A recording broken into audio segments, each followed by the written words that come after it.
Akkam jirtu kabajamtootaa fi hordoftoota miidiyaa madda nageenyaa oduu isinitti himaa oduu waliin ani Jersoo Wallooti. Waraanni bilisummaa Oromoo imala gara Finfinnee jedhuun tarkaanfii jajjabaa fudhachuun beeksise. Bal'ina oduu kanaa Sayyid Dawwee waan qindeeffate qaba. Waraanni bilisummaa Oromoo imala gara Finfinnee jedhuun tarkaanfii jajjabaa fudhachuu beeksise. Waraanni bilisummaa Oromoo zoonii giddugalaa kaaba lixa Shaggar duula imala gara Finfinnee jedhuun bobbaa torbee darbe taasiseen onoota baadiyyaa fi magaalaa hedduu kaaba Shaggar lixa Shaggarii fi giddugala godina addaa naannawaa Finfinnee danuu to'achuun injifannoo boonsaa galmeessaa jiraachuu ibse.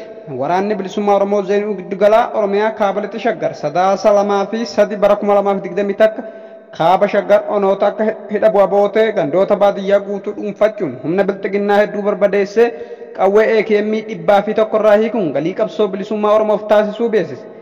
Duula kanaanis magaalota aanaarraa kan hafe gandoota baadiyyaan guutumaan guutuutti dhuunfachuun magaalota xiqqoo onoota kana keessatti argaman kanneen akka Kiroo to'annoo isaa jala oolchuu itti dabaluun ifoomseera. Bifuma wal fakkaatuun godinuma kana aanaa kuyyuutti tarkaanfii humna bilxiginnaa irratti fudhateen gandoota ona kuyyuu guutuutti dhuunfachuu himeera. Duula imala gara Finfinnee jedhu kana hordofee magaalaa Garba Gurraachaa irraa kan hafe guutummaan aanaa kuyyuu to'annoo waboo jalatti kuftee jiraachuunis beekameera. Waraanni bilisummaa Oromoo kaaba lixa Shaggar torbeedhuma darbe keessa warra jaarsootis bifa wal fakkaatuun tarkaanfii harcaatoota humna bilxiginnaa funaanuu jedhuun fudhateen magaalaa warra jaarsoo qarree taa'aa irraa kan hafe guutummaa aanaa dhuunfachuu ifoomseera. Itti dabaluun aanaa darraattis duula tarkaanfii waboon fudhateen gandoota baadiyyaa guutuutti dhuunfachuun meeshaalee waraabbii waraanni bilxiginnaa ittiin uummata nagaa dararaaf mankaraarsaa turan irraa hiikuun galii qabsoo bilisummaa Oromoof oolcheera jedhe. Torbee darbe qofa duula imala gara Finfinnee jedhu jalatti bobbaa bal'aa onoota hedduu uwwisee gaggeessuun godina addaa Oromiyaa naannawaa Finfinnee aanaa darbaa magaalaa Keentariitti tarkaanfii fudhateen AKM 2 waraana mootummaa irraa hiikuun beeksise. Akkasumas lixa Shaggar onameettaa roobiitti tarkaanfii haleellaa ganda burruusii duulaatti waboon kaaba lixa Shaggar gaggeesseen ona kana qofa irratti qawwee AKM 23 humna bilxiginnaa irraa hiikuun magaalaa aanichaa Shinnoo irraa kan hafe aanicha guutuutti dhuunfachuudhaan kan hime. Godina kana aanaa Adaa Bargaatti torbee dabarsine kana waboo tarkaanfii waraana mootummaa irratti fudhateen gariin ajjeesee qawwee AKM 4 irraa hiikuun moonaa qabsoo bilisummaa Oromoof galii taasisuuf kan ifoomse. Itti fufuun waboon kaaba lixa Shaggar aanaa meettaa walqixxeetti sadaasa 4 bara 2021 irraa bobbaa imala gara Finfinnee jedhu jalatti duula taasiseen aanaa kana keessa gandoota adda addaa irraa waraana mootummaa adabuun qawwee AKM 11 hiikuun galii qabsoo bilisummaa Oromoof kan oolche ta'uu fi magaalaa aanichaa Eelaa irraa kan hafe gandoonni onichaa guutuutti to'annoo isaa jalatti deebi'uu beeksiseera. Dabalataanis lixa Shaggar aanaa Abuna Gindabarat keessatti bobbaa bal'aa waboon kaaba lixa Shaggar taasiseen magaalaa Abunaa irraa kan hafe guutuutti gandoota onichaa to'annoo isaa jala oolchuu hime. Bifuma wal fakkaatuun sadaasa 6 bara 2021 waboon zoonii kaabaa lixa Shaggar giddugaleessa Oromiyaa aanaa Adaa Bargaatti tarkaanfii ganama sa'aatii 3tti warshaa simmintoo darbaa fi mogor gidduutti konkolaataa paatroolii waraanaa irratti fudhateen konkolaataa fi waraana konkolaataa kanarra turan barbadeessuun qawwee AKM 7 irraa hiikee ajajaa poolisii bilxiginnaa tokko harkaan qabuun booji'uu fe'umseera. Itti fufuunis sadaasa 6 bara 2021 galgala irraa eegalee waboon kaaba lixa Shaggar aanaa hidha bu'aa bootee gandoota adda addaa kanneen akka ganda Dhangaaggoo, Amaadoo, Areeroo, Machaaraa fi kanneen kana fakkaatan dhuunfachuudhaan bobbaa waraana bilxiginnaa qulqulleessuu taasiseen qawwee AKM 45 akkasumas faalii 4 meeshaalee garaagaraa SKS Mintoovii fi kanneen kana fakkaatan dabalatee booji'uun mooraa qabsoo bilisummaa Oromoof galii gochuu himeera. Walumaa galatti tarkaanfii guyyaa 2 qofaan hidha bu'aa bootee irraa meeshaalee garaagaraa 600 hiikuun injifannoo boonsaa galmeessuu ifoomse. Haleellaa imala gara Finfinnee eegalame jabinaan kan itti fufu ta'uu akkasumas haleellaan humna bilxiginnaa inni isa irratti fudhatamu hanga xumuraatti kan itti fufu ta'uu waraanni bilisummaa Oromoo hubachiiseera. Itti dabaluun bobbaan duula imala gara Finfinnee jedhuun sochii Oromiyaa dhuunfachuun gara handhuura Oromiyaa Finfinneetti imala waboon taasisaa jiru humna yeroo diinagdee fi yaada waan barbaaduuf uummanni Oromoo bal'aa fi qeerroon bilisummaa Oromoo akka waliin dhaabbataniif waamicha godhee jira. Qe'ee ofii irratti nagaaf tasgabbii buusuuf eenyuu gaafatama kan qabuuf dirqama lammii tokkooti kan jedhu ajajaa olaanaan ABO waboo ilmaan Oromoo dandeettii qabaniin koree bulchiinsaa fi bilisummaa yeroo jalatti gahee isaanii akka bahataniif waamicha dhiyeesseera. Koomishiniin mirga namooma Itoophiyaa haalli namoota labsii yeroo muddamaa waliin wal qabate magaalota adda addaa keessatti to'annoo jala itti oolfamaa jiranii fi adeemsi to'annichaa itti raawwatamaa jiru isa yaaddessuu beeksise. Oduu keenya gama biraatiin ajajaan waraana Sudaan Mohammad Hamdaan Daagool kan maqaa Hemeetiin jedhamuun beekamu sochii Jeneraal Abdel Fattah al-Burhaaniin aangoo qabachuuf taasisan deeggaraniiru. Bal'ina oduu kanaa Umar Sabaan qindeeffate qaba. Koomishiniin mirga namoomaa Itoophiyaa haalli namoota labsii yeroo muddamaa waliin wal qabate magaalota adda addaa keessatti to'annoo jala itti oolfamaa jiranii fi adeemsi to'annichi itti raawwatamaa jiru isa yaaddessuu beeksise. Magaalaa Finfinneetti erga akka lakkoofsa Habashaatti onkololeessa 23/2014 labsii yeroo muddamaa itti labsame kaasee namoonni waajjira hojjetanii mana jireenyaa isaanii fi daandiirraa osoo hin hafne to'atamuun buufataalee poolisii magaalattiitti argaman keessa jiraachuu mirkaneessee jira. Koomishinichi ibsa dilbata kaleessaa baaseen labsiin yeroo muddamaa namoota gareewwan shororkeessaa waliin wal ta'an haala sababa qabuun shakkaman to'atee tursiisuuf qaama seera kabachiisuun aangoo kennuuf illeen koomishinichi hordoffii taasiseen akka mirkaneeffatetti hidhaan raawwatamaa kan jiru haala sanyii yookaan eenyummaa bu'uura godhateen haala wal fakkaatuun hubachuu hime.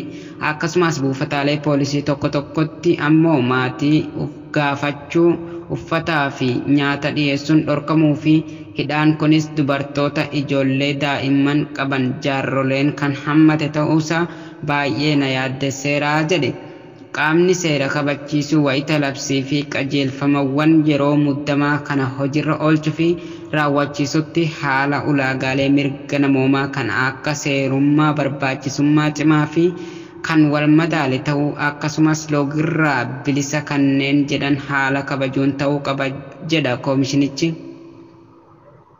Qaamni seera kabachiisus mirgoota namoomaa haala kamiinuu daangeffamuu hin danda'amne kabajuu fi kabachiisuu akkasumas hojiin isaanii haala naamusa ogummaa olaanaa irratti bu'uureeffachuun raawwachuuf itti gaafatamummaa qabu jedha.